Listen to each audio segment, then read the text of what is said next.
सरस्वती शिशु मंदिर में रक्तदान शिविर अनुष्ठित।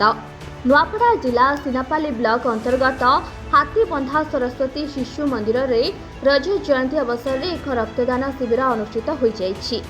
उक्त शिविर में मुख्य अतिथि भाव बीडीओ कार्मिओराम जोग देथिले। एही शिविर में महंगा उच्च विद्यालय प्रधान शिक्षक श्रीजुक्त रवींद्रनाथ जोशी, श्रीजुक्त वैष्णव मेहर, तरुण कुमार मेहर, त्रिनाथ मेहर, बीजेपी जिला सभापति श्रीजुक्त सुब्रत कुमार ठाकुर, लिंगराज गिभेला, धरम सिंह माझी, श्री अमित कुमार जैन, शिव प्रसाद मुंड तत्संगे संगे विद्यालय परिचालना समिति, पूर्वतन परिचालना समिति, पूर्व छात्र परिषद, अभिभावक अभिभाविका तथा ग्रामर शुभेच्छु बुद्धिजीवी और सिनापाली ब्लॉकर समस्त सांबादिक बंधु माने एवं विद्यालय प्रधान आचार्य और समस्त गुरुजी गुरुमा सेवक सेविका स्वेच्छाकृत भाव में रक्तदान करी कार्यक्रमटी को साफल्य मंडित करथिले। एही शिविर में 80 जनरू ऊर्ध्व व्यक्ति रक्तदान करथिले।